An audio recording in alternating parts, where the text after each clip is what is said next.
Welcome to another chat on awakenings. It's been a while, but we will definitely continue. Today, it's been an interesting time since Christmas, and there's a lot of groups. I was going to talk about connection, but I'm going to talk about connection. We are going to talk about connection today. Direction. It's interesting. Yeah, I straight off the bat, it's going to go in a couple of different directions. I don't really trust the government, really. And I actually, did you hear about Stevia? Stevia, Natural sweetener. yeah, natural sweetener. Mm. I'm not saying it's not natural. And from what I was reading, it comes from like the tribes, I think in Africa or somewhere like that. They use stevia as a birth control. Oh, really? Yeah.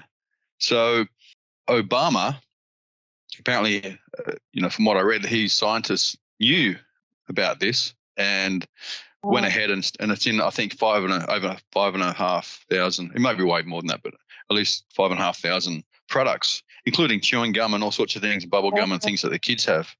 And they found that the effectiveness is, I think between 50 something up to 79% effective. Wow. And for men and women, so it reduces the sperm count. And I'm not sure how it works from the women's side of things. So if you're in a relationship and you're both having stevia, you may well have trouble falling pregnant. So for the guy or girl, apparently, scrap that part. But may well leave it in. Yeah. Anyway, so it may be a good product in a way that it may be a healthy way to, and there's no guarantees. Obviously I'm not an expert in anything. I'm not saying go and get that and you'll be fine, but it minimizes the risk, and it might be a good alternative if you didn't want to, a safer birth control method. But this isn't about that. So it might be a natural way, it might be okay for you, but it's the fact that it was put out there and people don't know the ramifications. So what they found was that there was a drop directly corresponded with the time that stevia came out. There's a drop in birth rates. So crazy. People could be considering how many people are trying to get pregnant and having difficulties and they have no idea. You could be trying to, fall pregnant and everything you're doing is detracting from that. And they found that even if you stop taking stevia, then it can still have the effect can still go on for months. Wow. So, and this is like the last few years, I'm not saying there's not good medical professionals out there. I'm certainly not saying that, but the information that they find, that scientists find out about, like there's information or documentation that you can find information on products, and obviously doctors aren't necessarily researchers. They learn a profession and they just do it. And there's exceptions to every rule, but it's like a plumber or electrician, and not excusing it either, but a plumber or electrician, they're trained in a certain way and that's how they'll do things. And it takes time if they're going to expand their business or change or incorporate other ways of doing things, but you just mirror what you learn. It's interesting. I've gone through, like many of us have, I went through sort of hell at different times and gone through some testing times with my business. I've had to deal with lawyers before and accountants before, and they go, oh, you can't do this. And it's like, well, how about if we do this way, can we do it? I go, oh, yeah, you can do it that way. And this just comes down to these people, some of these experts on top money, doctors, lawyers, accountants. I felt that for the money they're on, they should know all the ways, all the options, or many of them. Me not being trained in being a lawyer or doing certain things, there should be nothing, the way I see it, that I could offer that I go, oh yeah, you could do it that way. You could, oh yeah, you doing it. If you do these things, yeah, you can do what you want that way. Like I was mesmerized over the years of some of the troubling times I've experienced that I could actually offer something of value that is a better way through, lawful way through circumstances that they weren't forthcoming in offering. So that was a big wake up call for me years ago. It's like, well, these experts, they don't give you everything. And it just felt to me and feels to me like it's obviously controlled by money. And it's not really about a massive victory. Victory is maximizing what you can earn. That's society today in many cases, but not all cases. I just think it's shocking. So the whole population agenda And people might say conspiracy theorist, but the evidence is all there. Like there's so much that's out there. I just wanted to share the information about stevia because you think I'm doing something all natural and blah, blah, blah, but it's the information that the governments know and they cover it up, they deceive, they have private meetings, and they're public servants. Everything they do, I've seen videos with people talk about this, but everything they do should be in public because there's nothing to hide, and we should have the right to privacy, and it's completely backward. So that's why I don't trust. And people think, why wouldn't you trust the government? Well, there's with the chemtrails and all these things, and there's documentation for all this stuff.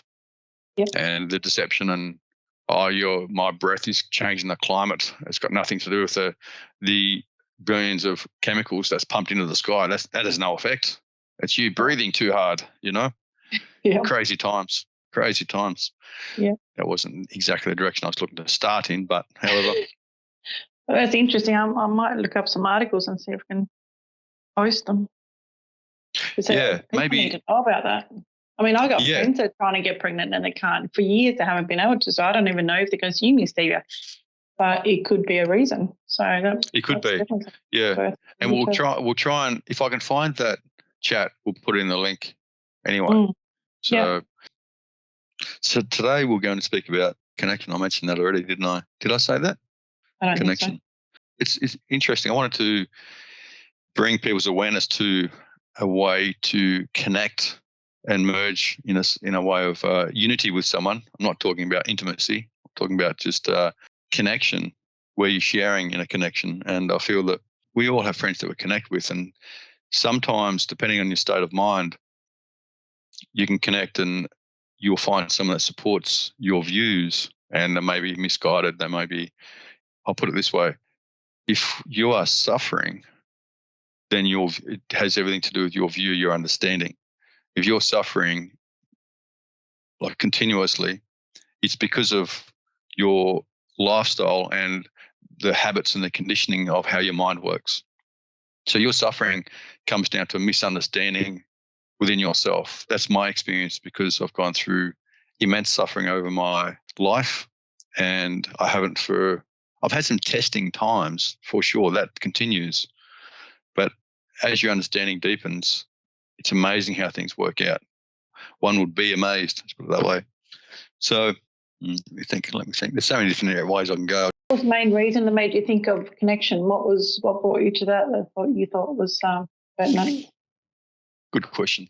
I'll go here first. People will, and it's normal, we'll find friends that will support their views even if they're misguided. So that locks you into suffering more. So they'll connect to reinforce a false idea, creating more suffering. So your question on what made me want to go here in way of connecting, and a great way to connect is conversations you and I have had, and another very good friend of mine that I've known for many years, and even connecting with my oldest son. There's a synchronicity that we've all experienced, and you and I have done this a lot over the years, where there's an openness. The communication I'm talking about isn't a toing and froing, it's a merging. It's like there's an openness and a surrender where you're not threatened by each other, you support each other. You connect deeply through heart.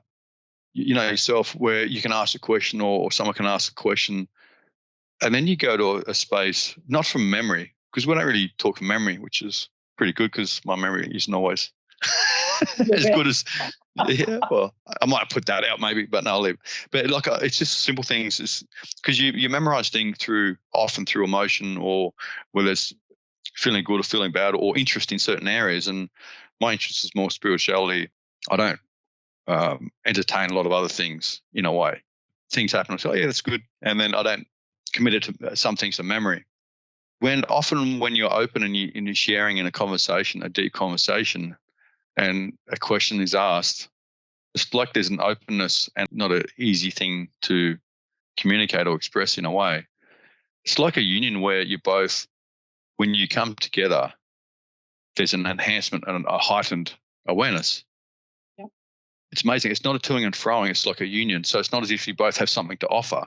I likened it to when two people are open and surrendered, they go to a space through communicating.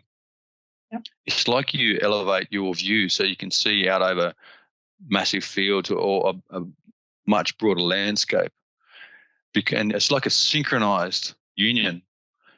And I've got a few friends where you can actually experience this. So then if you've had some awareness at this overview, you can sort of almost bring people there that are open and surrendered, where there's no resistance. And this is the key. You're not challenging each other. There's a union. There's no resistance whatsoever. And it's like looking out over a landscape and you can see the potential. And then if one's experienced some of the landscape, they can draw the other person's attention to go, I see this over here, look at that. And then a light illuminates and the person gets a sense of what you're saying. They can almost taste, they can see it, they can experience it on some level where on their own, in their own thoughts, it's not accessible. It's pretty profound. No one really talks about this, do they? Yeah, no, but I think also there's not too many people that get to experience it yet, unless you have a relationship where it's absolute surrender and trust. I think trust is such a big thing, and it's that where you feel safe to surrender. And if you don't have that, you're not going to get there. Yeah.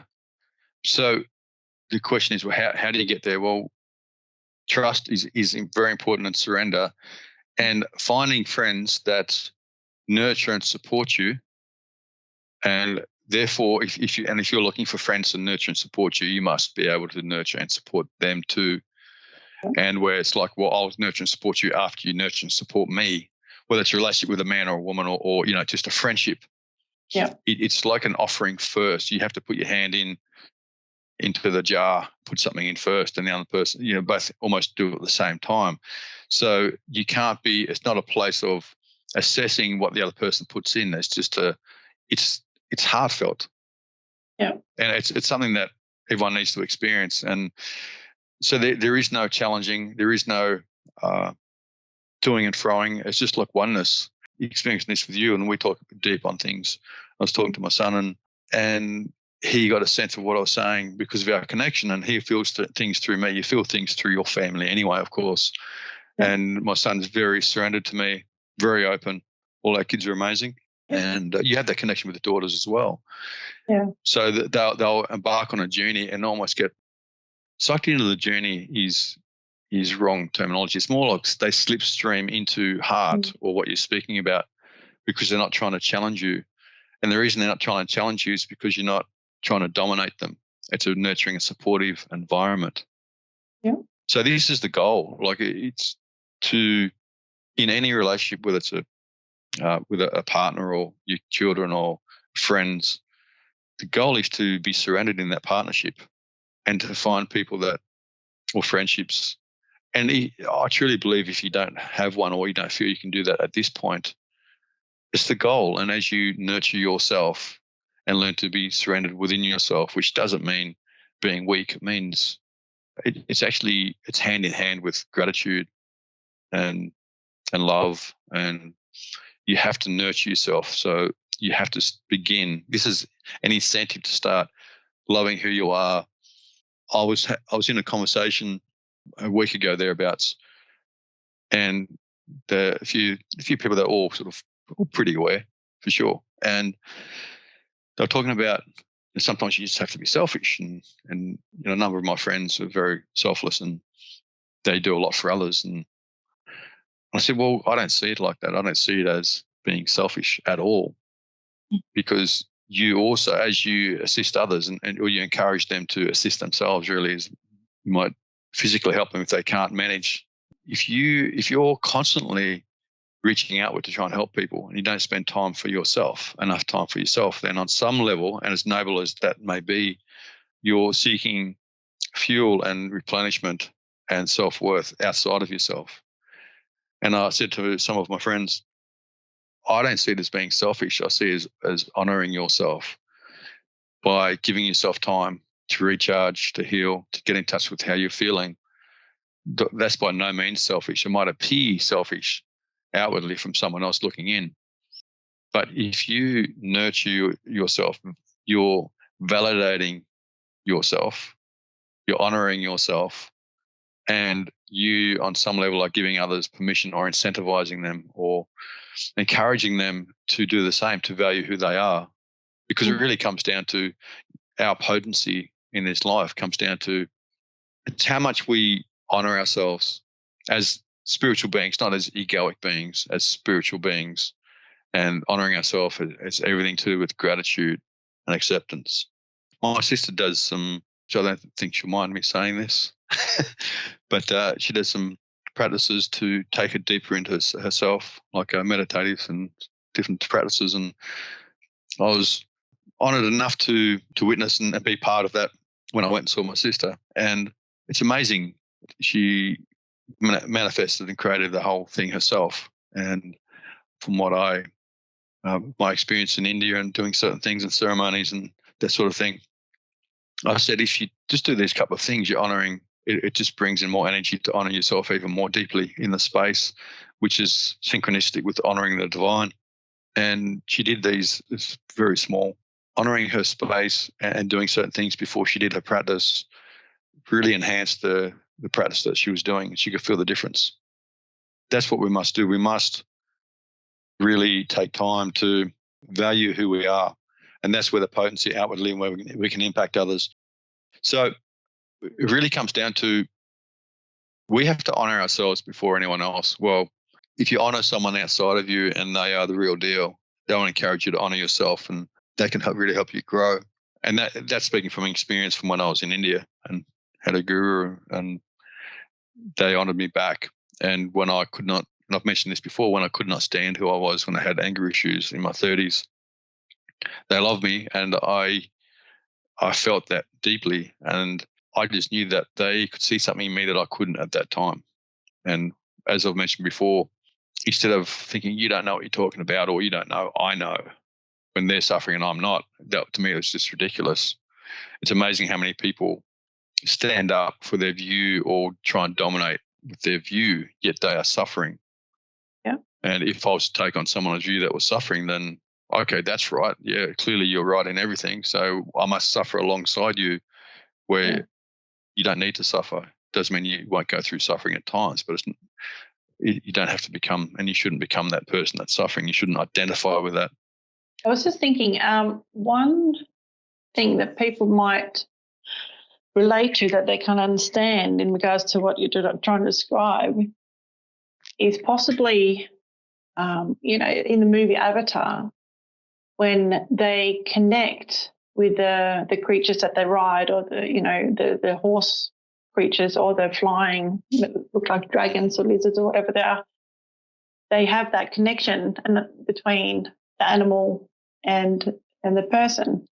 And I know that's a very physical level, but when they do connect, they kind of experience the same thing and feel the same. That's a great analogy. Yeah, so it's more. Yeah. So it's not on a physical basis, it's on a spiritual, and you don't need to be next to each other. You can be on the other side of the world. It doesn't really matter if you're talking. Yeah. You just manage to go into the same space and experience the same things. Yeah, love it. And that's right. Like I'm discussing, it's a great analogy because I'm speaking about connecting through communicating, not through physical touch or anything like that. Obviously, that's another way it can be done, but I'm talking purely through communication, verbal and spiritual, because it's beyond verbal. Verbal is just a pathway through. It's just a way of expressing something profound. When you're entering into deep conversations, words are just an analogy. It's a pointer. It's just points in a direction, but it's not the pointer. It's not. It's just. It's like poetry, where it just expresses, and poetry takes you to a place. It's not the words. It's the combination of words, and that combination heightens things, and that's the heightened state in union is what I'm talking about. Yeah. So, but that's a great analogy. Yeah. Yep. Very good. Once again, the way that's a goal, and I think with your friends, anyone that's listening, with your friends, try and get to a place where you're supportive and nurturing, where you're not challenging or competing with the other person, because if you're challenging or if you're competing, it won't work. There has to be a surrenderedness, and you can't be threatened in that space. My friends that I can experience this with, and there's not many, very few. It's probably about 4, including yourself. There's no threat whatsoever. It's just there's complete trust and surrender. Yeah. And we've all known each other deeply for a decent period of time where that trust has been earned. It's something special, and it's something to drive towards. And I feel that I'm not a big fan of the government for all that's happened in the last few years. Anyway, it just has become more apparent. But all the things that they promote is diminishing for that connection. Yeah. And it's more important now, like wearing masks, covering yourself. Although people don't necessarily have to now, but there's all these ways that I see based on my experience where they disconnect people. The whole distance thing, and through fear is the fastest way to disconnect people is through fear. But having 6 feet boundaries and all this sort of rubbish, I've never been one for that at all. It's like people need connection more now than ever. And I feel too, because of the disconnection and the space between people, anxiety and people being unsure, I think it's rife through society. That's I've spoken about things like this before, anxiety, but maybe we should do another chat on that sometime soon. But you see the evidence of what's happening with the suicide rates just spiked over lockdown, COVID and all that sort of stuff. So. Exactly. There's another thing I wanted to touch on, but I'm not sure if I should in this chat. It's regarding, there's so-called freedom fighters that call themselves that, but there's a number of groups that are standing up for law that aren't conforming the government's whim in a sense. And there's a number of groups that are trying to take stand against things. And not that I'm affiliated with any group, but what I've noticed, it's interesting. There's a number of people, and work out whether to put this in or not. Maybe I will see what you think. But there's a number of people that have put themselves in a position through trying for change and seeking change. And I know a few groups that have, these people, or some people have set up a bit of a hierarchy where they're at the top and there's a few other people and there's all these people under them. Yeah.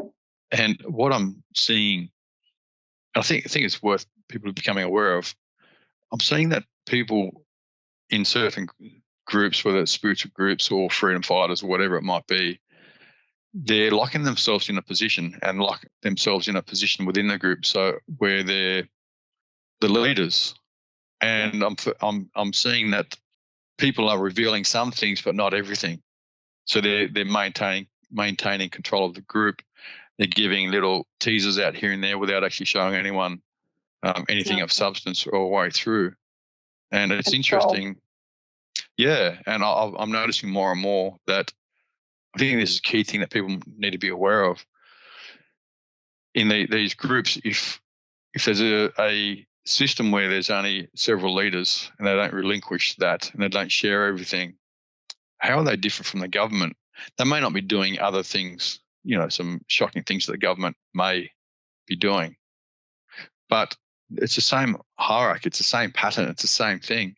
You can't awaken society or bring in a new way if you're using the same rules as the way that's currently happening. You can't have a hierarchy of control where the people at the top have to validate everything, and if they won't budge on certain things. And I think this is important as well. If one is, and I think people that may listen to this, they're probably affiliated or aware of certain groups of people that want change or that want to stand up and not fall in line with these digital IDs and all this sort of stuff, the hierarchy of control of society. So none of us want that, genuinely want that. We want our freedom. So it's important to know if one's in a group, that see if you have a voice, see if you're empowered within the group. Don't just follow. And empowered just means, do you have a voice? Are you valued? If you have to follow one group or stay in one, not look at another. If you're controlled by any affiliation or group, and there's rules of, let's say, secrecy or rules to certain things, and if you're part of our group, you can't be a part of another. That's basically saying, the way I see it, you're a child. You can't rationalize. You're not mature. You can't distinguish right from wrong. You can't use discernment. You can't trust your intuition. So you have to either stay with us or go somewhere else. And I'm not talking about giving the insights of every group, but it's amazing people fall into a hierarchy and conform. And then that group that are conforming, they don't want to conform in another group, but yet they're conforming in this group potentially. So there's so many dead ends, it seems, and there's people that claim to be spiritual, but their identity and their positioning, well, let's just say their positioning within a certain group becomes their identity and they won't relinquish it. And true power, in my experience, is I feel the more if you want to become potent within yourself, it's not by owning anything or claiming to own anything. Well, I've done it then because I don't own much. No, it's just thinking that it's not by claiming anything that it's your power, it's this, it's that. It's amazing. People might discover that they can do certain things or heal. It's like if you fall into I can heal or I can do this or I can do that. There is no I, there's just oneness. It's the universe's energy, which you are part of. You're an extension of. So therefore, you are a universe. There's no bounds. This is very deep. But in my experience, if you surrender because you realize and you understand that it's the energy within the universe and that it's an honor to be able to do certain things and it's humbling, then the capacity for more understanding, more growth is huge. And if you discover you can do stuff, and everyone goes through a patch of spiritual ego where if you claim that you're something special, as in that's what's special within you is it's you're the chosen and other people aren't special, then that can hold you back because you're able to do may be something profound. But if you hold on to that, you can only carry so much. You can only have so much in your hands, so to speak. But if you let it go, it's abundantly there. So I think that's a trap. I think there's a lot of people claiming to be spiritual and claiming to help others. But what I've seen in the last couple of years is not much has changed. I'm not saying all groups are like this. I'm saying that there's some people, though, be careful where you part. Be careful where you associate yourself because look at your growth. Look at what's changing. Look at how you're progressing because spirituality and fulfillment is a lifestyle choice. And that should evolve over a period of time. And one should become more fulfilled, one would hope, over the years. And I think it's an important question to ask. What are you doing? Those listeners, what are you doing to find that deeper fulfillment? Are you fulfilled now? Are you satisfied? So I feel mentioning the ways that one can connect when you surrender. And I feel we must learn to surrender ourselves first, and then we encourage others to do the same. We can't wait for someone else to do that first. So if one would like to communicate on a deeper level, really get in touch with how they're feeling, find deeper fulfillment, it starts with your own journey. But it's there, and not many people talk about this, but you don't have to be spiritually awakened, let's say, to experience that sort of communication. You just need to be surrendered and trusting and open and enjoying the presence of the person that you're speaking with. And that's something special. And that's very fulfilling. So when I discussed some things with my son, he asked me some questions. And then when I reached into myself to get a sense of some things, we communicated and he expressed that he could feel what I was saying. So he could feel what I was saying. And that's pretty potent. So it's like a union where both psyches are elevated because of their connection and love and that sort of thing, and the surrendered aspect. It's pretty profound. Magic. So it's, yeah, and I think not limited to, but parents can have an advantage. They're naturally connected depending on your relationship. There's a pathway through with your children. And if you put your stuff aside for a brief moment and share in just some deep connection, and where it's a bit lighthearted, a bit fun, you may be amazed what you can experience with your child. Even a non-verbal communication of just being present with them where you elevate yourself just by the connection. It's profound. I really feel that people that need to be in relationships and people are seeking connection, and it's the inner connection within themselves. So that's why I feel this communication is important, because that's an extension of that inner connection. So, and if you feel deeply connected, and this is what I've found in nature, nature connects you to yourself and to something more, whether it's divine or God or whatever you feel. I feel like myself personally, there's a number of people that feel they'd like to be in a relationship. Some people need to be in one, and that's, there's no judgments there. But I don't feel I need to be in a relationship because I feel connected. Yeah. So that connection is fulfilling. Where it doesn't mean that I've never been in one. It doesn't mean that you turn your back on anything. It just means that you're fulfilled with what you have. It doesn't mean you give up and you surrender to, or you don't strive for things. It doesn't mean you don't have goals and things like that. It just means you're not dependent on those things, because you can be happy now without the other things. And if you have them, then that's an experience that you may choose to go into. But connection's the key.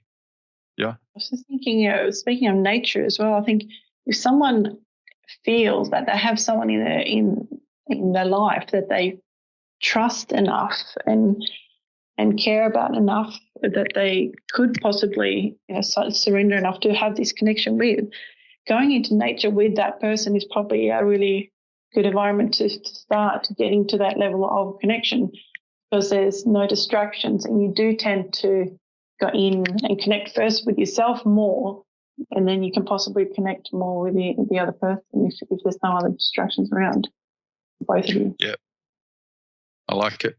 I agree. And I think the key, though, so that's in the environment where you can definitely experience it, where everything's enhanced. But the key to turning the lock to experiencing that is when you're in nature, slow down and walk slow. It's like the faster you go, the more you have to pay attention outside of yourself for safety reasons, and you can get lost and you can miss things. So it's like stopping to smell the roses. Yeah. So if you're in nature, I feel, or at the beach, just walk slow, feel the sand on you between your toes, or feel the grass on your feet, or experience, put your hand on a tree and just become really sensitive and slow, like you're not trying to. It's almost like you have to visualize yourself in a still pond. Mm. And when you're in nature at the beach, it's like you're trying to wade through the pond with creating the bare minimal waves or ripples. You're still going to create movements and ripples, but you're not creating waves. It's just that's when you can soak everything up in a way. And I think that's the sentiment to carry when you're trying to connect. And it's worth seeking, it's worth doing the work to deepen your relationship with others and yourself, because it's another way to deepen the relationship within yourself, for sure, for greater fulfillment. And it doesn't mean you won't be challenged here and there. And the thing is, for me, I'm only in that space with a few people because I know they'd never purposely hurt me, and they don't hurt me, and they're gentle. They respect myself and my psyche, and vice versa. The very few people that I'm able to communicate like this have never hurt me ever. They've always considered my emotions, my heart, and how I feel, and vice versa. I've never hurt them either. In that vulnerable space, it can be hard if you're in a relationship where it's a push and pull type thing. But to really experience it, you have to really care for each other. Trust. On some, 100%. And that's not always easy. I understand that. No. And in relationships, especially, there can be push and pull. And I've heard people say, it's normal to fight in relationships, but I don't think it has to be. No, I don't think so. I feel it needs to be. You should be able to just communicate. Not to say we can be short with each other at times, but in saying that yourself, I've never been short with you, and vice versa, and my other very close friends. So it's a blessing to have one friend like that. It's worth becoming aware of, and I truly feel, we'll finish it soon, but I truly feel that if you put it out there that you want something, God or the divine, the universe will bring it in your way. That's been my experience throughout my whole life, and it doesn't always wrap itself up in a way that you want, But if you're prepared to unravel and unwrap the gift that's offered to you, you will see it's the tool you need to discover what you want to discover.